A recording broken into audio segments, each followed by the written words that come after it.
Hey guys, welcome back to my podcast. I'm obsessed. I don't know about you guys, but I'm literally obsessed. Like, this looks amazing. It looks so cool. I'm genuinely so happy with it. I just adjusted the camera a little bit. Hope that wasn't awkward. I was talking about my podcast with my friend, and he was like, honestly, I feel like you should adjust the lighting a little bit and put you as the focal point. And I was like, stop. You just did something to me. Like, you just did something. Like, I was like, I am on it. Don't even say it twice. I'm literally so obsessed. I love it. 10 out of 10. Today's topic is so exciting. I actually already recorded this video and I was sitting on it. I hadn't gotten around to editing it. And it makes sense as to why, because I just had to record it with this lighting setup. You know what I'm talking? Like, come on. This topic, I need some cool lights while I'm talking about it. What it means to be a conscious person. Let's first touch base on what consciousness even is. So, consciousness. Now, consciousness is a very perplexing topic. Scientists don't even fully know how to explain it. It's one of those mysteries of humanity, of life, of the universe. It goes into existentialism. It's super interesting. Now, consciousness is essentially awareness. You are not your body, you are the consciousness inside of it. You are experiencing your body and your mind. Consciousness sits inside your mind, but it is not your mind. Your mind is separate from it. If your body and mind just like you died, consciousness would still be alive. If you've experienced detachment or like disillusionment or something across the lines of you feeling like you are separate from your body, that you were like looking through your eyes rather than being your eyes, then you experience the consciousness inside of you. As humans, we are all born with consciousness, but throughout life, you can increase this consciousness and increase this awareness that you have of not only yourself, but the entire world around you. There was a point in your life where you were kind of just like living on play mode. Like, I like to say, like, you were pressing play. Like, you weren't really sitting and reflecting and thinking about your bigger impact on society, maybe the consequences of your actions. You weren't thinking that far ahead or seeing the bigger picture. You're kind of just going day by day. And then all of a sudden, you made a switch at one point in your life in which you were able to access a higher state of consciousness, and you began seeing yourself from like almost like a third person perspective, where you now enabled this part of yourself that was observing yourself. Instead of being your thoughts and actions, you were able to observe them. I've said this quote before, and I'm gonna continue saying it on this channel a lot because it's one of my favorite quotes. Consciousness determines the quality of life. So the goal is to higher your consciousness, because that will lead to a healthier, happier, and more fulfilling life. I wrote, a mind stretched by experience can never return to its old dimensions. This is the law of exposure. Once you've seen the world a certain way, you can never go back to seeing it the way you used to. It's very important to remember that you don't have consciousness, you are a consciousness. I remember posting a questionnaire on my story and someone asked me, what is consciousness? And I told them the same stuff that I said earlier, you know, it's awareness, it's this and that. And my friend chimes in and he's like, actually, consciousness is all around us. The universe and God is conscious. We are a reflection of that consciousness. In essence, we are God in the universe experiencing itself. Because this consciousness exists outside of you, it is transcendent. It does not exist in this dimension per se. You can't like cut your head open and extract the consciousness from it. It doesn't work like that. It's something that's above you. In order to help you guys visualize this, I want you to picture this. Let's say you're staring at a drawing. You are aware of the drawing in front of you. And then if you take a step back, you're aware of the fact that you are aware of the drawing in front of you. You know that you're watching it. And then you take one step more back and you look up and you're like, okay,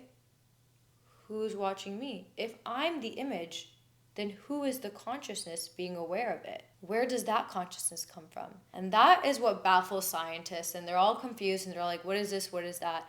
But to be honest, for me, that's where it just goes into God, the universe, yada yada. That is the real consciousness. There are two different types of consciousness, lower consciousness and higher consciousness. Throughout life, you will experience both. Once you reach a level of higher consciousness, that doesn't mean that you are exempt from behaving and acting from lower states of consciousness, as these are engraved in our brains, which I will get into later. The sad reality is a majority of humans are operating from a state of lower consciousness. And this isn't their fault nor really a bad thing. We all know that ignorance is bliss. Sometimes it's better to just not be aware of a lot of things. However, people living those lives tend to live lives that lack that like deeper meaning, that substance, that feeling of fulfillment, purpose. Those are the things that you can only find when you are in a higher state of consciousness. So let's get into talking about lower consciousness versus higher consciousness. So in short, lower consciousness versus higher consciousness. Lower consciousness is very limited. It's very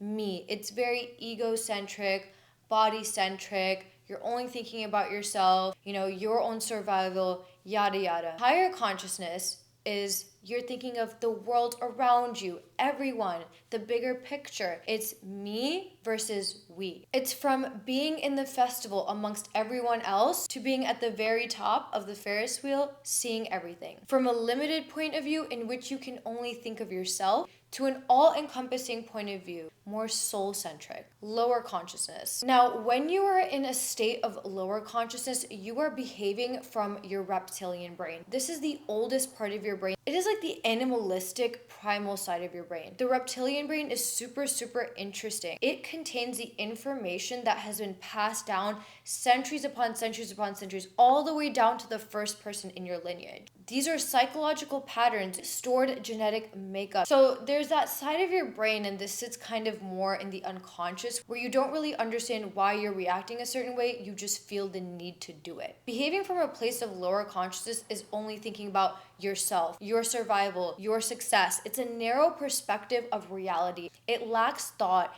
it lacks reflection.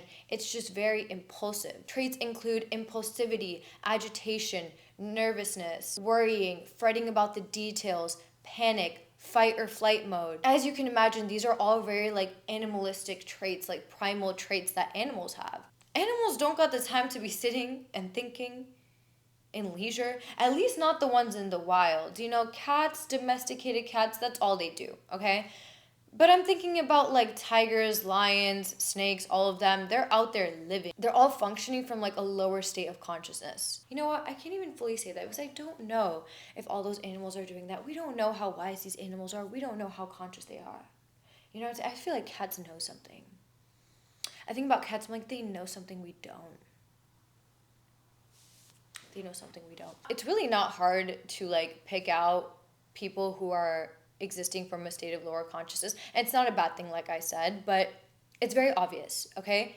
These people don't really think, okay? They just like exist. And it's honestly quite impressive because it's like, wow, you really don't, they really get a lot done. I'm going to say that. Those people really get a lot done because they're just like not thinking. They don't have any depth to them. Not to be rude. Okay, you know what? I'm just going to say what I'm going to say. If it comes off rude, I just don't care at this point. Y'all get me, okay?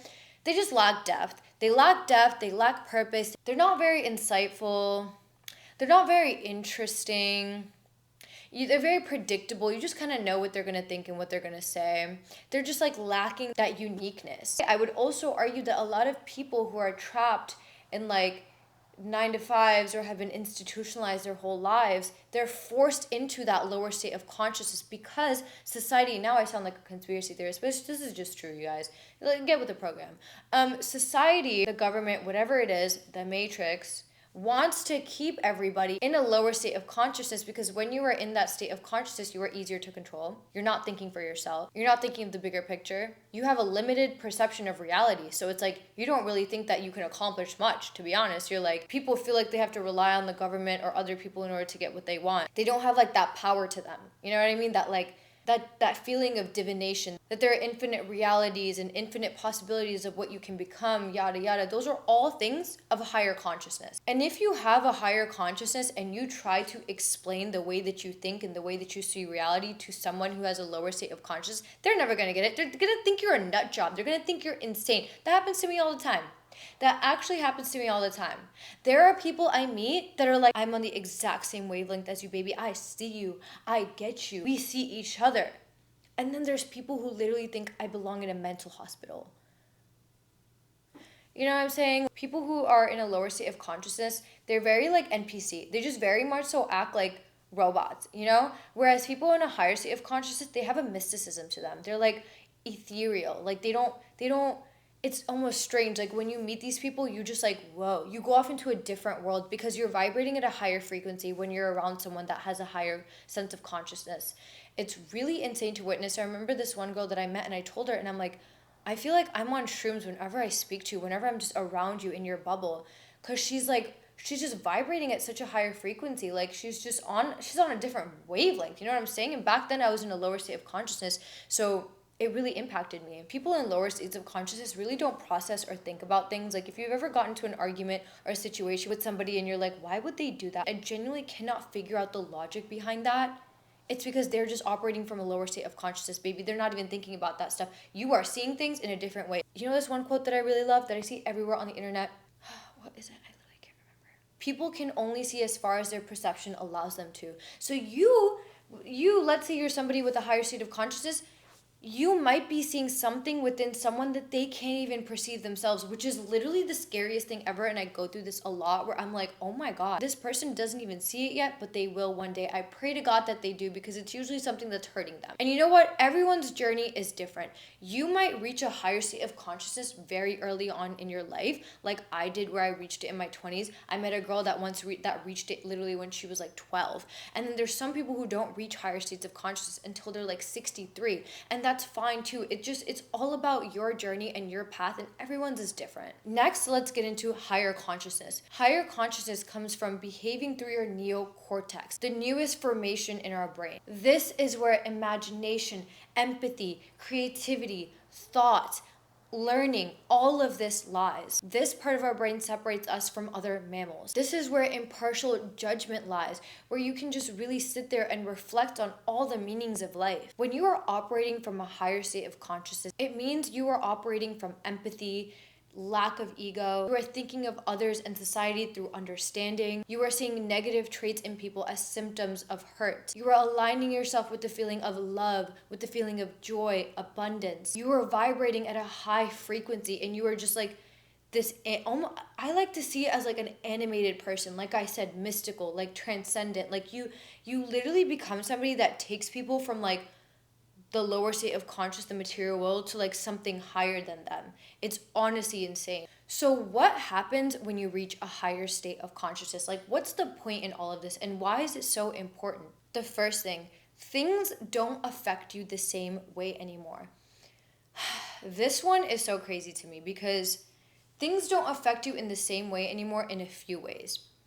Certain things start to impact you deeper, and certain things start to lack meaning for you. This is also combined with my next point, which is you are less susceptible to pain and hurt. So when you operate from a state of lower consciousness, you are more susceptible to pain and hurt. You internalize things because you are thinking so like egocentric and for yourself. Everything that happens in your life, you think is happening to you. It's very like victim mindset. At least for me, when I was in a lower state of consciousness and people would hurt me, I would always sit there and question why.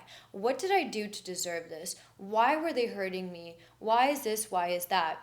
And I do think that those questions are very important to ask yourself, because sometimes you can learn from them, and you might learn that maybe you lacked boundaries, maybe you were too nice, maybe you hurt them, and they were responding to that. But as I've reached a higher state of consciousness and I'm more aware of my actions and what I'm doing, when someone comes to me and says, hey, I have a problem with this or that, first I think, okay, what does this say about me, and what is this person telling me? And I'll sit there and I'll really like question whether what they're saying is accurate. Sometimes I do learn and I'm like, hey, they're right, I could work on this or that. But other times I'm just like, no, there's something in your head. It's not me, it's you. A lot of the times when people hurt you, it's not because of you. It usually says more about them than it says about you. And I don't agree with that being 100% thing, because I do think that you can always learn and that there's always room for improvement. But if you are very sure of yourself and you know yourself, then there's no reason for you to question who you are and your decisions. Another way that things just don't affect you anymore is that there is so much suffrage in this world, and your problems are so minuscule in comparison to everyone else's. If you are sitting here I'm gonna be honest, if you are sitting here watching a video on how to reach a higher state of consciousness, you're fine. You have the privilege of being able to sit here and ponder upon things like consciousness. There are people that cannot do that, don't even know what that means. They're living in survival. They're living their day-to-day in fight or flight mode. There are people who are going through war right now. They're impoverished. There's famine. There's real struggle in this world. And when you reach a higher state of consciousness, you really realize that, and you realize that you are incredibly privileged and your problems are small. The way that I would get affected by things when I was in a lower state of consciousness was so crazy. It was like the end of the world. Like the smallest of things would happen and I would be on the floor sobbing and crying. And now when bad things happen to me, I'm just like, wow, that's crazy.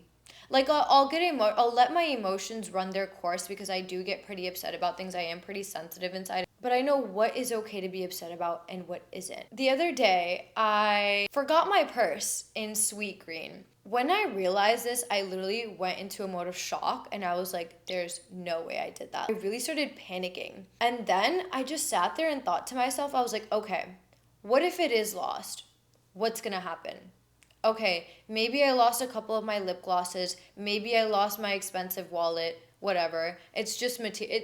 Is it really that big of a deal? Is it really gonna matter? Oh, I might just have to go buy a new ID and make a call and shut down my card. Like, there's still a roof over my head. I have money in the bank. I can go eat. I have 2 legs to walk with. I'm able-bodied. Like, I'm fine. My life is not over. And I just calmed down and I relaxed. I went to Sweetgreen. And it was waiting for me. Had I freaked out, had I just put myself through so much stress, that's the thing. You realize that you can choose to stress yourself out or not. You always have a choice. When you are in a lower state of consciousness, you feel like you have no choice. You have to behave a certain way. That's not true. When you have a higher state of consciousness, you realize that there is always a choice, that you can decide how to feel and what you're going to do about it. You know what's interesting? I've actually written about this like literally 2 years ago. I talked about how you can control your mind with your body and your body with your mind. So when you're stressed out, I can go into this in like another video, but let's say that you're in a state of stress with your mind. Do something with your body. Get out of it. Go take a walk. Go meditate. Go exercise. Go do yoga. Go do something to snap yourself out of it. And let's say you're in a state of shock with your body, like you're paralyzed. Something is going on, like you just can't move. You have some sort of anxiety. Snap out of it with your mind. Change the way that you are thinking. Change your thought patterns. Force yourself into thinking something different. You are so much more in control of yourself than you may think you are. And you do not have access to this knowledge until you reach that higher state of consciousness. When it comes to things not going your way, you suddenly don't really get hurt or upset about it anymore because you're able to recognize what is meant for you will be yours, no matter what you do. A beautiful quote that I seriously live by it and I always think about it. What is meant for you will reach you even if it is beneath 2 mountains. And what is not meant for you will not reach you even if it is between your 2 lips. This is by Imam al-Ghazali, an 11th century mystic, and it is quoted in the book Secrets of Divine Love. You suddenly realize that if people leave your life, if people hurt you, cause you pain, if situations are not making you happy anymore, it is simply just redirection and it is time to let go and move forward. That thing is not meant for you. What is meant for you will reach you even if it is beneath 2 mountains. And when that thing reaches you, it will not leave you because it is meant to stay in your life. It is divinely protected. God, the universe will do everything it can to just keep it in your life and keep things flowing. The other day I got into kind of a slight argument with one of my friends, and we've never had a back and forth ever. We've just had such a good friendship since it started, but we had a slight back and forth. She didn't quite understand what I was saying, and then she went home and she saw a TikTok. And in that TikTok, someone was talking about the exact point I was making. And in that moment, she understood what I meant. That wasn't in my control. That was literally God's doing, which is so crazy because she could have gone home and never seen that and continued to feel just a little bit of tension between us. And that is what I mean. When things are meant for you, they will work out in a way that is almost indestructible. So when bad things happen, Don't hurt yourself over them. Don't make yourself feel like more shit. Look to the light and see what, one, it's teaching you, and two, what good is coming in order to replace that. You become more understanding and empathetic. This one, man, this one, I have a story for this one. This is very true. You become a lot more understanding and empathetic towards everybody and the people around you. So much so that it might make you very emotional when it comes to talking to people or even seeing people. As you guys may know, if you don't know, DTLA, aka Downtown LA, has so many homeless people. It's honestly such a sad place to be because of how many people are struggling there. And I don't go there for that reason because it's really upsetting for me. But I had to go there, and I was walking down the street. I walked past this building, and there was security, and then there was like all these people just like kind of loitering outside. There was like homeless people, yada yada. And I see this woman, super skinny, hair's like falling out. She seems frantic, stressed out. And I see her just like sweeping the ground. And she's sweeping the trash off the floor. For no reason. Like, why is she doing that? She's not getting paid to do that. All I could notice is the fact that she was clearly not okay. And then 3 feet away from her were these security guards and all of these other people kikiing, quite literally throwing jokes, laughing, living a good life, so detached from what was happening in front of them. That sight made me so sick to my stomach. Like, I genuinely was like, is this real life? Is this how people exist? Is this what society has come to?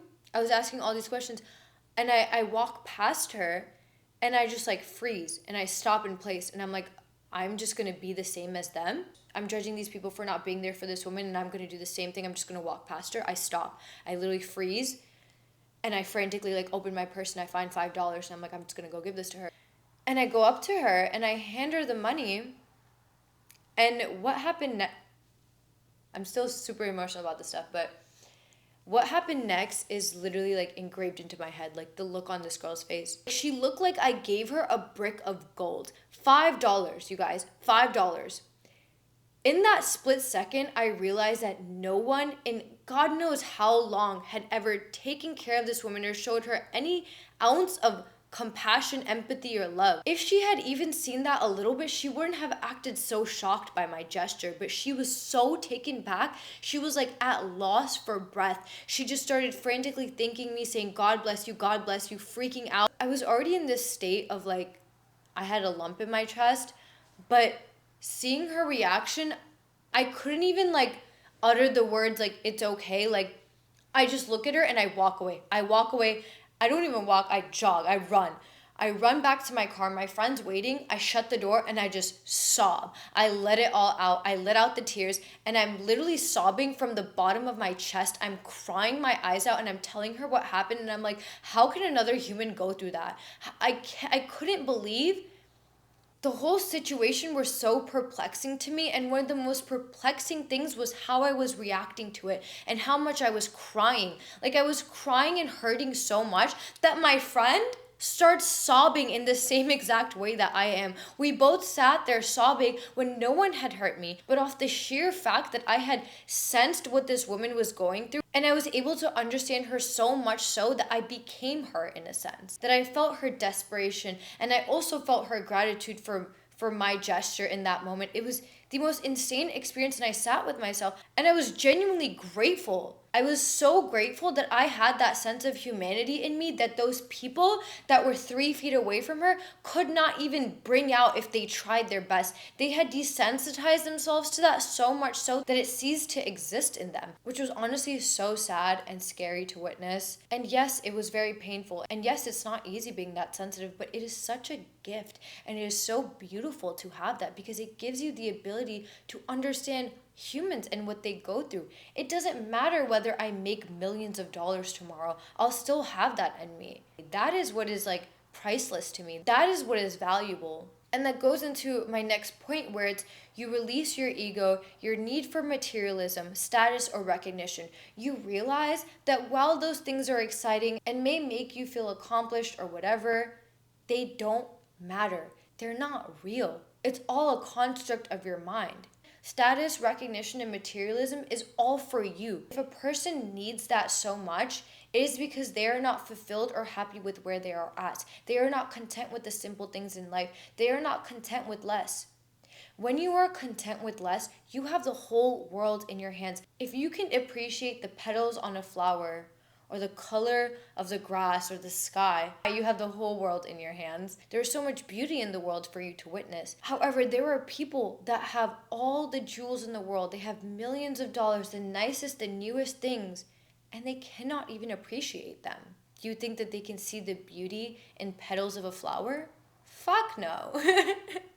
No, of course not. And that's what is so sad. And that is what becomes so clear when you reach a higher state of consciousness. You realize people who have less are actually happier. Genuinely. It's insane to witness. They don't care about the next thing or this or that. They're not addicted to novelty.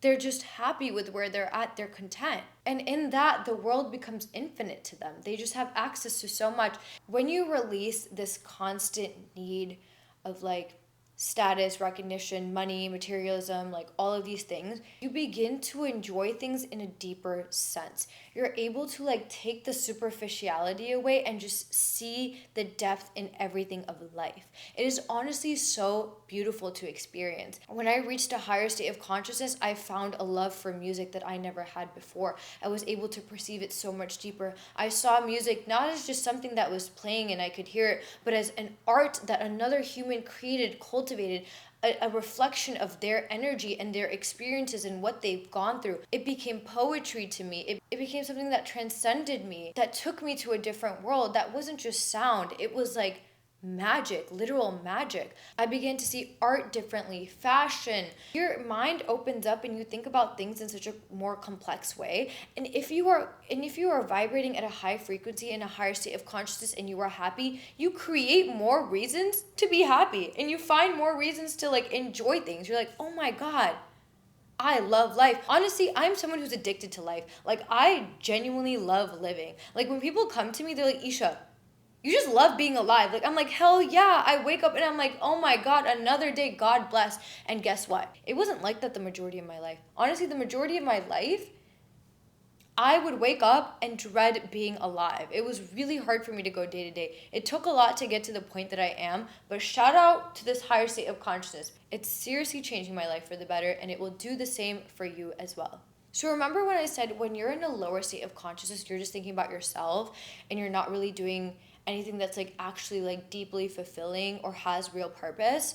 Well, when you're in your higher state of consciousness, you begin to really think about those things. You're like, okay, what can I do to better the world? What can I do to better society? What can I do to help humanity evolve? You realize that you're like Superman, dude. Like you can do anything in this world. So why not just make it a better place for everyone to live in? And one of the easiest ways to do this is to work on yourself. When you work on yourself and you higher your consciousness, you spread this consciousness amongst everyone around you. You push humanity towards a higher level of consciousness. We all exist as a collective consciousness. If one person decides to say, hey, this is how you should think, I'm going to show you a new perspective, and they teach one person, that person will teach another person, and it's like an exponential growth, and it's happening right in front of us every day.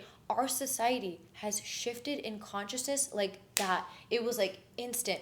3 years ago, nobody was talking about manifestation. Nobody was talking about like all of like spirituality and all of these things, and now it is mainstream. Zodiacs, talk about quantum physics, talking about reality shifting. Everyone's talking about it. Constructing your own reality, being your own hero, all of these things. People didn't talk about it as much. It was like esoteric niche knowledge. But everyone is learning so fast because we have access to technology that makes it so easy for us to reach millions and millions of people. Higher consciousness also expands your sense of compassion. All of these things are reasons why it is so important to pass on this higher state of consciousness. When you better yourself, you impact the world around you. It's insane to witness. It's so insane to know how many lives I've changed by simply sharing my story or being who I am, not even saying anything that is like teaching people, but genuinely just existing and showing people a different perspective on what can be. And that is the beauty of a higher state of consciousness, in which you don't really have to even like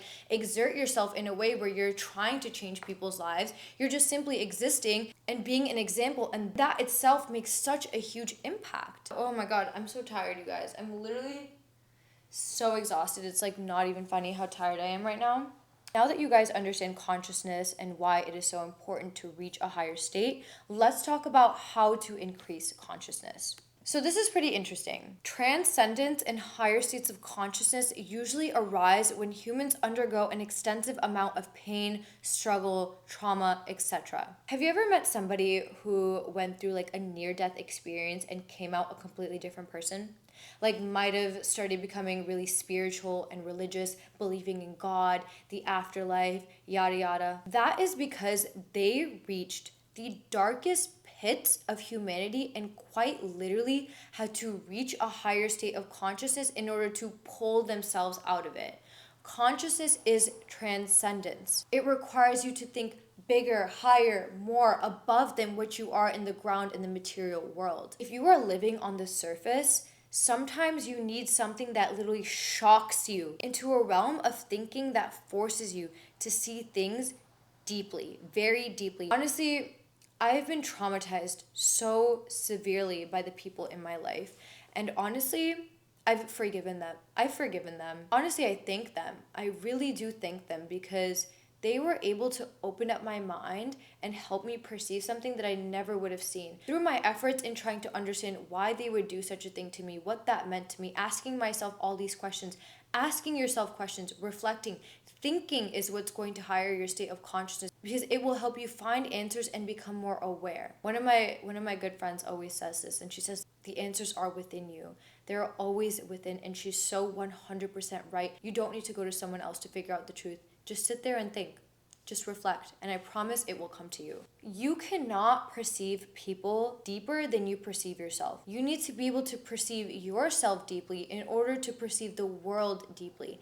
The deeper you know yourself, the deeper you can see others. And it is the most beautiful thing to experience, because you just generate this new love for everyone. When you love yourself more, when you see yourself deeper, you begin to look for that in others. Strengthen your relationship with God, as God is the source of consciousness. This one is really important. God is the ultimate source. If you want to be more conscious, talk to him. Let him know and be like, God, please, will you please make me more conscious? How can I be a more conscious human being? I really want to be a more conscious human being. And guess what? It's going to happen. Allow yourself to think about life. Question why things are the way they are, why such phenomenons exist. Who, what, when, where. Read spiritual or religious text. Read the Quran, read the Bible. Look into authors such as Eckhart Tolle, Joe Dispenza, Don Miguel Ruiz, Napoleon Hill. All of these authors talk about spirituality, mysticism, this perspective of reality that like really hires your consciousness and changes your way of thinking. Shout out to Eckhart Tolle and Joe Dispenza, especially. Those two single-handedly changed my entire life. Like Joe Dispenza especially. I remember reading Joe Dispenza for the first time and I was like, oh my God, I'm not insane. I'm not crazy. The theories that I have about reality are accurate. They are scientifically backed. Joe Dispenza talks a lot about quantum physics, quantum mechanics, and things as such, and how they tie into spirituality and manifestation. It's honestly very eye-opening and very validating to know that what you're thinking is very real. It's not just a bunch of hee-hee ha-ha, okay? It is physics, baby. That's actually something I realized the first time that I did psychedelics. I'll never forget that day, and I love telling this story, but all of my friends were like, hee hee ha ha, they're like jumping around. And I went to my whiteboard and I started doing the Pythagorean theorem because it finally made sense to me. And I was like, oh my God, everything is numbers. Numbers are the only constant in this universe. That's why math exists. That's why sacred geometry is a thing. And then I started thinking about physics and the fact that we are actually in the cosmos, and we're also kind of like planets and stars, and we could pull things to us because we have like we kind of have like something like a gravitational pull where we can like pull different realities and objects and things to us and experiences and yada yada. You know what I'm saying? I know. Sounds crazy, but it's very real. Being aware of the foods and things you put in your body. This one's so important. This one's so important. And you know what? It's kind of funny because y'all do be eating some low vibrational plates. I'm not even gonna lie. They're better than that. That's low vibration. They're not the ones that mama was talking about, okay? It's very simple. Low vibrational food is processed food with a lot of like gross stuff in it, like seed oils and like, I don't know. I just don't pay attention. I just eat the things that I know are right for me. And that's eating organic, that's eating unprocessed. Activate your pineal gland. Oh, the pineal gland, the third eye, the seat of the soul, the connection to the spiritual realm.